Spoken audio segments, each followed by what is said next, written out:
NCIB ಟೈಮ್ಸ್ಗೆ ಸ್ವಾಗತ. ನಾನು ದರ್ಶನ್ ಹುಣಸೂರು. ಚಿತ್ರದುರ್ಗದ ರೇಣುಕಾಸ್ವಾಮಿ ಹತ್ಯೆ ಪ್ರಕರಣಕ್ಕೆ ಸಂಬಂಧಪಟ್ಟ ಹಾಗೆ ಇಂದು ದರ್ಶನ್ ಸೇರಿ 4 ಪೊಲೀಸ್ ಕಸ್ಟಡಿ ಅಂತ್ಯ ಆಗ್ತಾ ಇದೆ. ಇನ್ನು ಪೊಲೀಸ್ ಕಸ್ಟಡಿ ಅಂತ್ಯವಾಗುವಂತಹ ಹಿನ್ನೆಲೆಯಲ್ಲಿ ದರ್ಶನ್ ಮತ್ತು ಅವರ ಆಪ್ತರಾದಂತಹ ವಿನಯ್, ಪ್ರದೂಷ್, ಧನರಾಜ್ ಅವರನ್ನ ಪೊಲೀಸರು ನಗರದ ಎಸಿಎಂಎಂ ನ್ಯಾಯಾಲಯಕ್ಕೆ ಹಾಜರುಪಡಿಸಲಿದ್ದಾರೆ. ಈಗಾಗಲೇ ಪ್ರಕರಣದ ತನಿಖೆಗಾಗಿ 3 ಬಾರಿ ಅವರನ್ನ ಕಸ್ಟಡಿಗೆ ಪಡೆದುಕೊಳ್ಳಲಾಗಿತ್ತು. ಮತ್ತೆ ಪೊಲೀಸರು ತಮ್ಮ ಕಸ್ಟಡಿಗೆ ಪಡೆಯುವಂತಹ ಸಾಧ್ಯತೆ ಬಹಳನೇ ಕಡಿಮೆ ಇದೆ.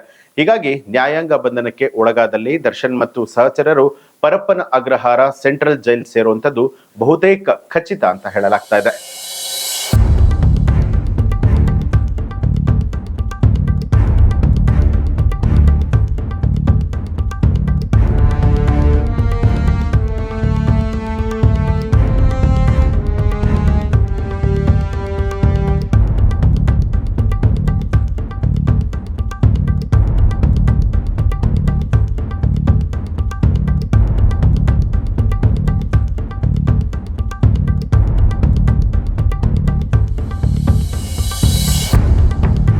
ಇದು ಈ ಹೊತ್ತಿನ ಪ್ರಮುಖ ಸುದ್ದಿ. ಮತ್ತಷ್ಟು ವಿಶೇಷ ಸುದ್ದಿಗಳಿಗಾಗಿ ನೋಡ್ತಾ ಇರಿ ಎನ್ಸಿಐಬಿ ಟೈಮ್ಸ್, ಅಪರಾಧ ಮುಕ್ತ ರಾಷ್ಟ್ರಕ್ಕಾಗಿ.